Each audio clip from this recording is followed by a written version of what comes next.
Hi there, welcome to Loved and Listened to. I am Nicole. This is another edition of Mental Health Mondays where I talk to you about something that might be bothering you and negatively affecting your mental health. Today I'm going to talk about 5 ways that you can tell that your job is bad for your mental health. So the first thing that you should consider, if you're wondering about your mental health, the relationship between your mental health and your job, if you saw the title of this video and you clicked it so fast that you accidentally gave yourself wrist whiplash or something, then that is definitely your first indication that your job is bad for your mental health. So that's a freebie. That's not even part of the 5. I'm just saying. But let's get into the 5 that I wrote down here on my little notes section, on my little notes. These are things that I have gone through and people around me have gone through, and I'm sure you might be going through it too. The other thing that I want to say is I recently started a new YouTube channel. Yes, I know, I have too many. They keep letting me make them, so I'm gonna keep making them. But in all seriousness, I started a new YouTube channel and a new blog that will showcase just some stuff in my life, just some lifestyle stuff about me. So if you find me interesting, I would now invite you to go to www.thepathofnicole, because it's me and I'm on my path and you get the idea. But I'll link that down below. I just started the channel, so I'm recording this video. There are a couple of videos already there, but just stay tuned. Make sure to like that channel too and subscribe if you'd like. There will be more content coming up, like lifestyle stuff, funny stuff, just other stuff other than mental health stuff. So there you go. Please do that if you so wish. Okay, so let's get into it. The first way that you can tell that your job is negatively affecting your mental health is it does not provide a sense of purpose. So this idea of sense of purpose is something that I have talked about many times with my therapist. It's one of the top reasons why I started to even go to therapy. It's like reason number 2 or number 3 is definitely top 5. Lack of purpose. So the full-time day job that I have right now gives me no sense of purpose. It gives me money to be able to do things that I think are purposeful, like making YouTube videos, buying equipment, and all of that. But the job itself does not provide me, unfortunately, with what I would consider a sense of purpose.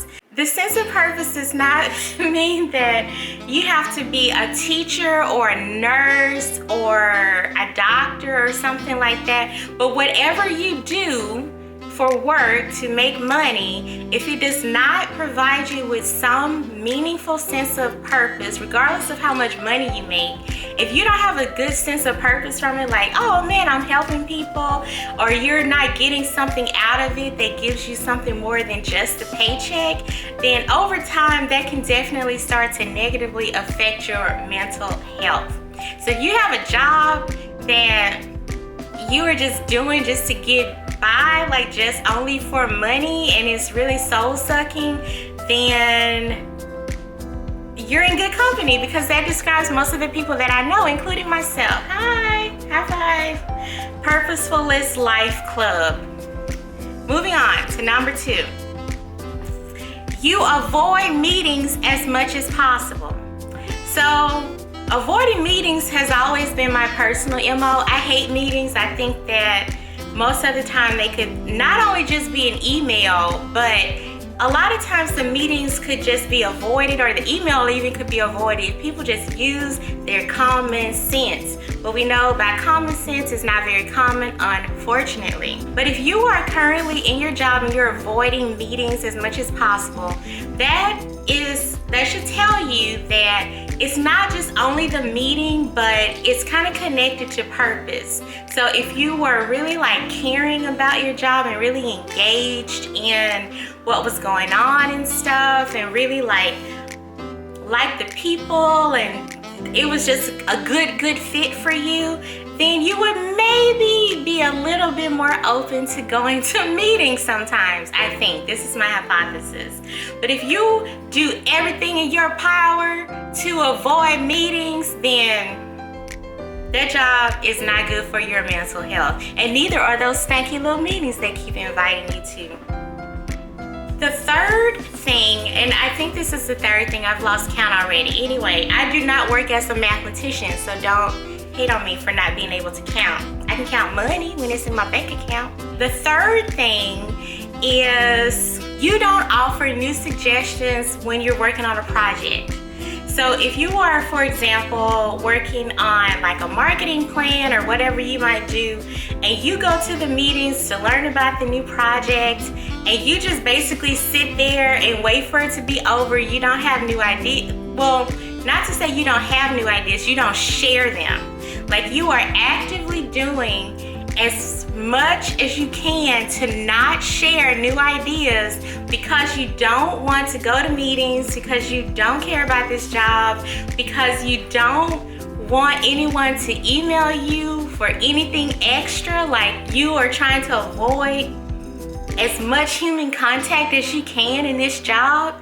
If you are doing that and not contributing any new ideas to your, to whatever your projects are, or even not really like participating a lot in whatever they're talking about in your meeting or whatever, that is a clear sign that this job is bad for your mental health, because you are basically trying to dissociate yourself from the misery that you are in, which I don't blame you.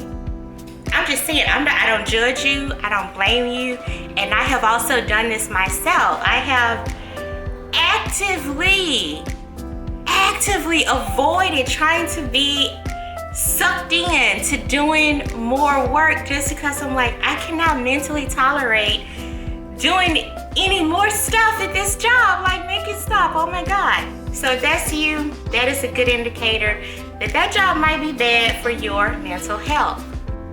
Number 4, I think, you dread work. On Mondays, on Tuesdays, on Wednesdays, on Thursdays, on Fridays, and you, doggone it, your manager better not email you on the weekends. What the hell? Which they shouldn't be doing that anyway. But if you dread going to work, whatever days that you have to go, I use Monday through Friday because most of the people that I know who are like deeply dissatisfied with their work are office worker people. I don't know any firemen who are like, man, I hate those fires. But I do know lots of office workers who totally hate their jobs. I can relate. Anyway, so if you are dreading going to work on like every single day, it's not just case of the Mondays or hump day downers or whatever, then having that amount of dread just kind of like bubbling up in you on Sunday nights or whatever, that dread is so bad for your mental health and for your stress levels. Baby boo, no, don't do it to yourself. Make it stop.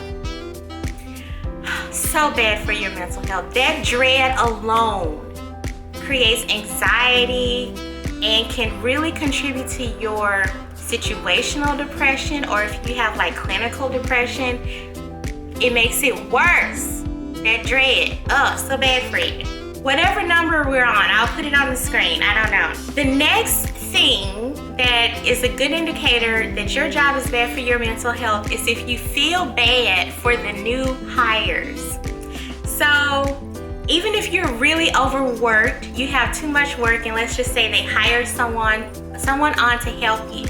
If your first reaction is not like, oh great, relief, now I have help, but instead your reaction is like a sense of sorrow for the other person, like, oh my God, how did you also get stuck in this tar pit of hell? How did you get sucked into this tornado of terrible? I feel so bad for you. If you feel like that whenever a new person joins your organization, that is also a clear indicator that your job is super bad for your mental health. And the last thing that I will say about this topic, this goes without saying, but this is kind of like a culmination of all of what I've talked about. If most, or even dare I say all, of your feelings about your job, if they're all negative, so whenever you talk about your job, it's like, I hate those people. Or whenever you are even thinking about your job, it's like, I hate that job. If the only satisfaction that you are getting from the job is the money in your bank account, that is a clear indication that that job is not good for your mental health. So those are those are things that I personally experienced. That's my list, however many I ended up with. Sorry I can't count, but I do care about you. And because I care about you, even though I can't count, I would love for you to keep on coming back and watching my videos and stuff. I have other videos on the channel that I would invite you to watch. Make sure to like, share, comment, and subscribe. And there will be some more videos popping up on your screen right now. Take a look at one, leave me a comment, let me know what you think, and I'll see you in the next video. Until next time, I'm Nicole. This is Loved and Listened To. Take care and namaste.